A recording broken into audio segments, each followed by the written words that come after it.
Welcome to the Unapologetically Unstoppable Women podcast, the show where ambition is celebrated, not silenced. Lori, Ann, and Angie are your hosts, and each week we dive into real, unfiltered conversations about women doing extraordinary things in their lives and in their businesses. Here we don't shrink to fit expectations or apologize for our success. We share stories that are inspiring, hilarious, and always authentic, because becoming unstoppable isn't about perfection, it's about persistence.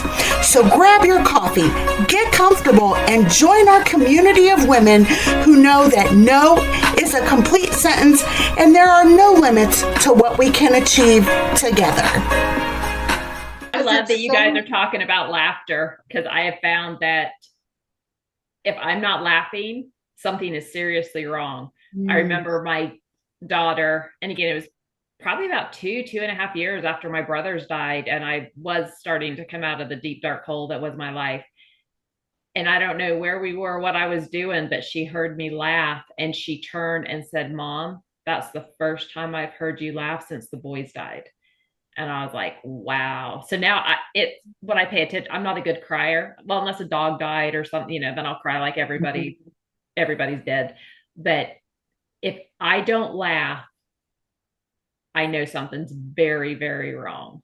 And so then I pull up, I love screaming goats. And there is a great YouTube video with all these different screaming goats. And it doesn't matter how many times I've seen it, I'll pull that up and I will laugh so, so hard.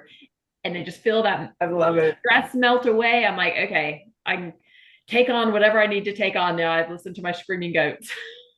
I love it. Yes, ladies, listen to Ann. The Screaming Goats. Look for the Screaming Goats video.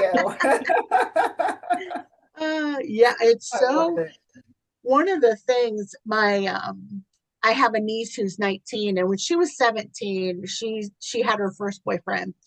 And she said, Angie, how did you know that Uncle John was the one for you? And I said, it really has to do with like feelings and that type of thing. I said, but there are certain things that I wasn't going to sacrifice, and I listed some things like, he had to be a Christian, and if he was a smoker, he was out for me. I mean, I just had these things that I refused to compromise on. I said, yes. I said, he ticks all those boxes. And I said, but the one thing is he makes me laugh every day. And so, because humor and fun is one of my top 5 values. And so if he did not meet that in me, it was never going to work, because I need that laughter. I need that fun. And every time I get up on stage, I say, I think I'm freaking hilarious. So I just expect y'all to laugh at my jokes, even if they're funny or not, and like I always tease them. But, and we just have such witty banter and we laugh constantly. But that's what brings joy into both of our lives, and it helps our marriage. And sometimes, like whenever like, seriously, you have stepped over that paper towel on the floor like 17 times. Yes. You didn't see it, even though, and he's like, well, I didn't know it was there. I'm like, really? You just walked over it like 17 times, and you literally extended your stride to walk over it. Like, and then we get to laughing, and then I make some dirty joke, and, and we laugh about it. And then I'm like, and now go pick up the Exactly. I love it. So one of those conscious choices that we make to do that, because laughter is so healing, and there's so much research. And if you're someone who's about the research, there's so much research out there about what laughter, the healing powers of laughter, and all the things. So laughters, hugs, forgiveness, all this stuff. Forgiveness is for the forgiver, not the person who has done you wrong. I mean, there's so many things that they're almost sometimes, laughter not so much, but hugs. Well, it's in corporate sometimes it's okay to be angry. but it's not okay to be empathetic sometimes. Or, I don't know, it's just kind of the vibe is very weird sometimes. It depends on, where you're working and all that, but laughter, hugs, they're so healing. And when you're removing that stress, then you also have more clarity. You also have more empathy for yourself and others. And with that clarity and that empathy, you have the freedom to make good choices for you and those around you. And it just, it's a beautiful thing. Yeah. Yep. Yeah. And, in business, there's so much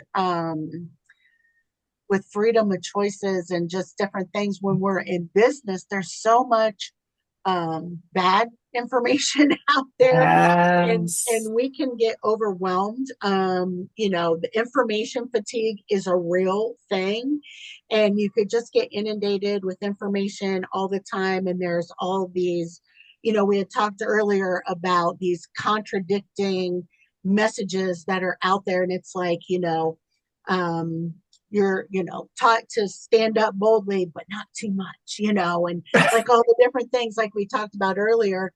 And there's so many messages out there about, just do this and you'll get rich in 3.2 seconds, and all this other stuff. And so many people, they fall for it. They Mhm. they read it, and it hits them in their feels or wherever, and then they have just wasted their money, when sometimes slowing down to make a Mhm. choice is so much better, to look at it with a discerning eye, when you're thinking about the choices that you get to make whenever you have a business, and really, evaluating everything, and don't just hit submit immediately. Take a step back Right. and slow down when you're making those choices that you have the freedom to make.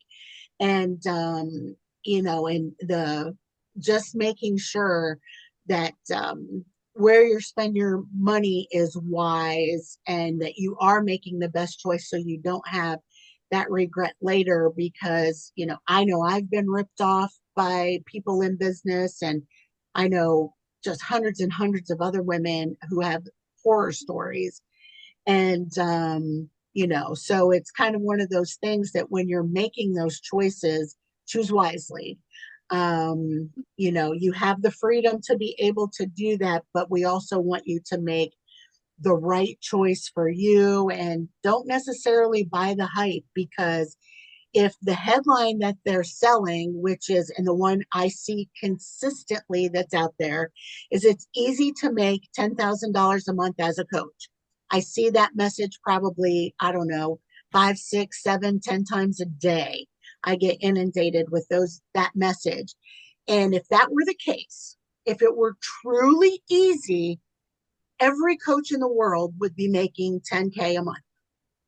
Yes. I mean, so really think about that whenever you're looking at, and deciding on, okay, is this piece of technology the best for me? And, think about, am I really going to use it? How often am I? If you're going to use it once, then no. If you're going to use it every day, then it's probably a good investment, And so really take the time to make those best decisions. And just like with a counselor, sometimes you need an outside person to talk to and say, is this a wise choice? Is this a wise investment? And it helps to talk it through, whether it's in a networking group or with a peer, or if you're working with a coach, and just ask those questions. Because, want you to make those good decisions that because we don't want to see you get ripped off or have a really bad experience. Trying to help you save some headaches. Don't you kind of And, feel like marketers prey on our confusion? Like they oh, want Yeah. to keep us confused about, because I in my same inbox, and they can be back to back emails, social media doesn't work. You have to be on social media. And if you don't have a rough idea of who you are as a business owner and where you want your business to go, I mean, I'm one of those hundreds of women that have wasted money because I was like looking for the next thing that like, I know I'm not doing something. I know I'm not where I want to be, but this is going to be the thing that's going to propel me. And then you're like, okay, well, that was $5,000 or however much wasted. The only thing you're never going to waste is knowledge. So if you need to spend something, spend it on knowledge, learning, all of those things, not necessarily an application or a program or something that promises $10,000 a month or whatever it's going to promise, or you too can lose 300 pounds in 4 days. Right. Whatever it is. Sign me up. But try and figure out how to get out of that confused brain, because when you're constantly confused, and they're hoping you stay confused because you're always looking for the next thing. So that's something we have to spend time doing for ourselves is, if I'm confused about why I need this, or I'm confused about why I'm not where I am in my business right now, let me figure that out first and then decide whether or not to spend this money. Very wise. Very wise. I probably, if I went back and added up all the money I've spent that I didn't use, I would probably be very, very sad. So I'm not going to do that exercise. Do it. Yeah, just leave it in the past where it belongs. And yeah. That's right. That's right. Today's a new day. That's right. You have the freedom not to look. That's right. Yeah, because All right. once again, it's all those mixed messages that we get out there. And I get asked all the time, is social media dead? And it's like, well, let's talk about it, because for some businesses, yes, but for other businesses, no. So let's see where you are. Let's see where your avatar is hanging out, and make a really good data-driven decision. And sometimes, that's something we also forget about when it comes to making decisions. We make a decision based on feelings, and that can get us in trouble sometimes. But what does the data tell us? And taking the time just to take a few extra moments to look at the data. And it's like, okay, so it's not a one size fits all. I am anti one size fits all. I'm anti cookie cutter, because we're all so different. We all deserve to be treated like the unique individuals that we are. And so, look at what's the data telling you? How is the data showing up, and to help guide, make that right decision for yourself. And you can use this in your personal life or in your business. Thank you for tuning in to another episode of the Unapologetically Unstoppable Women podcast. If today's conversation fired you up, inspired you, or made you laugh out loud, don't forget to hit subscribe and share this episode with another unstoppable woman in your life. Remember, you don't have to apologize for your ambition, and you never have to shrink to fit someone else's expectations. Keep showing up, keep breaking barriers, and keep living life on your own terms. Until next time, stay unapologetic, stay unstoppable.